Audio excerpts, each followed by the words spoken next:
जिनेंद्र कौशल्या के राम भाग 23 में आप सभी का स्वागत है। हम चर्चा कर रहे हैं कि रावण ने इंद्र को हरा दिया और उनका राज्य उन्हें वापस सौंप दिया। अब आगे बढ़ते हैं कि इंद्र हारे क्यों आखिर। उनके पास भी बहुत सारी विद्याएं थी, बहुत सारी सेना थी और बहुत सारी चीज़ें ऐसी थी कि वह युद्ध जीत सकते थे, परंतु हारे क्यों। तो अब इसकी घटना कुछ ऐसी है कि एक दिन इंद्र अपने महल में बैठे थे।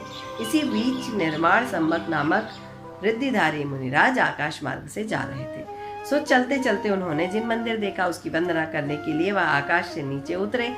इंद्र ने मुनिराज को प्रणाम किया और अपना पूर्वभाव पूछा। तो मुनिराज पूर्वभाव इस प्रकार से कहने लगे कि संसार में भटकता हुआ एक जीव शिखापद नाम नगर में मनुष्य गति को प्राप्त करके दरिद्र कुल में उत्पन्न हुआ। वहां स्त्री पर्याय से युक्त था तो दुखी रहने लगा। अंतकाल में जब उसकी मृत्यु होने लगी तो वह स्त्री जो थी उसकी मति शुभ हो गई और उसने अन्न जल का त्याग कुछ क्षणों के लिए, कुछ मुहूर्त के लिए, एक मुहूर्त के लिए अन्न का त्याग कर दिया, अन्न जल का त्याग कर दिया और अनशन धारण कर लिया, जिससे वह किम पुरुष देव की क्षीरधारा नाम की स्त्री हुई। वहां से आकर रत्नपुर नगर में धरणी और गौमुख के सहस्रसार नामक पुत्र हुए।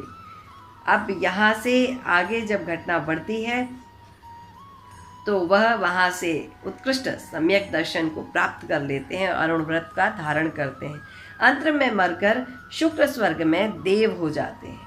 वहाँ से आकर रत्न संचय नाम के मणि नामक एक मंत्री की गुण वाली स्त्री से सामंतवर्धन नामक पुत्र होते हैं। सामंतवर्धन अपने राजा से विरक्त होकर महाव्रत धारण करके दीक्षा लेकर अंत में मरकर ग्रैवयक जाते हैं। वहाँ रत्नपुर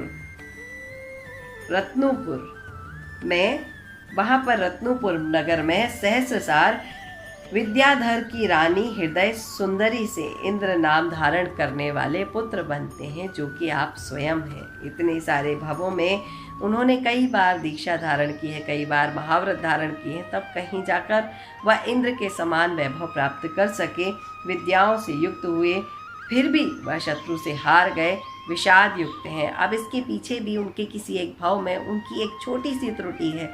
महाव्रत अणुव्रत धारण करने के बाद जब उन्हें इंद्र जैसा जीवन मिला है तो त्रुटि क्या थी उसके बारे में भी जानते हैं। तो मुनिराज कहते हैं, इसका वृत्तांत भी मैं तुम्हें सुनाता हूँ। अरिंजयपुर में नगर में ब्रह्मी वेग विद्याधर राजा थे। उनकी वेगवती रानी अहाल्या नामक पुत्री का स्वयंवर रचा गया था। कन्या ने चंद्रावर्त नगर में राजा आनंदमाल को वरा। आनंदमाल जो है उनको सहसा विरक्ति हो गई और सर्व परित्याग कर दिया। उत्कृष्ट तप को धरने लगे। एक दिन हंसावली नदी के किनारे रथावर्त पर्वत पर प्रतिमा योग से आनंदमल मुनिराज विराजमान थे। सो तुमने उन्हें पहचान लिया और मुनिराज को रस्सी में बांध लिया। अब इन्होंने यह सब इसलिए किया क्योंकि उस समय विवाह के क्षेत्र में यह भी थे और इन्हें उस कन्या ने वरा नहीं था, अतः उन्हें आनंदमाल से समस्या थी। परंतु उन्होंने जब आनंदमाल को मुनिराज रूप में देखा तो उन्हें ध्यान हुआ कि वही आनंदमाल है और उन्होंने उन्हें रस्सियों से जकड़ लिया। अब जो मुनि बन के बैठे थे, जो कि अभी उनके समीप उनके भाई भी थे, जो वह भी मुनि बनकर बैठे हुए थे। आनंदमाल तो निर्विकार रहे, पर जो कल्याण नामक दूसरे मुनि थे, जो आनंदमाल के भाई थे, उन्हें यह सब होता हुआ देखकर बहुत शोक हुआ, बहुत दुख हुआ। और मुनि रिद्धिधारी थे, इसलिए उन्होंने श्राप दिया कि तुमने निरपराध मुनिराज का तिरस्कार किया है, इसलिए तुम भी तिरस्कार को प्राप्त होगे। एक मुनिराज को रस्सियों से बांध लेने पर उन्हें तिरस्कार प्राप्त करना पड़ा। और मुनि तो हालांकि उस समय जो मुनिराज थे उस काल में उन्हें भस्म कर देना चाहते थे, परंतु उनकी जो स्त्री थी, उस समय जो स्त्री थी, वह स्त्री कहने लगी, उन स्त्री का नाम सर्वश्री था, और वह कहने लगी कि हे मुनिराज, इनके साथ ऐसा मत कीजिए। चूँकि वह स्त्री जो थी वह मुनिराजों की परम भक्त थी, उनकी परम सेवा किया करती थी, अतः मुनिराज ने उनकी बात मान ली।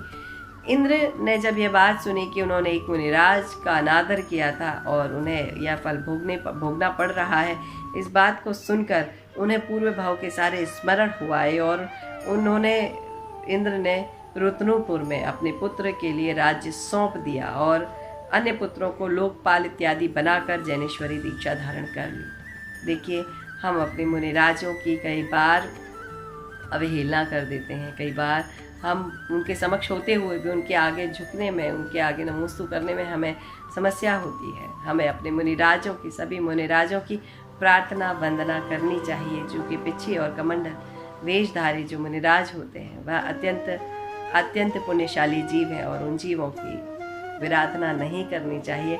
तो मैं आज आप सभी के माध्यम से 3 कम 9 करोड़ मुनिराजों की और सभी साधुओं के, साध्वियों के चरणों में कोटि कोटि प्रणाम करती हूँ कि जिस तरह से वह अपने जीवन में इस मार्ग पर आगे बढ़े, हम सबको भी सद्बुद्धि दें।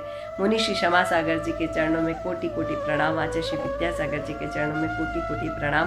और अगले भाग में हम चर्चा करेंगे कि रावण ने किस तरह से नियम लिया। तब तक के लिए मुझे आज्ञा दीजिए। सादर जय जिनेंद्र, नमस्कार, प्रणाम।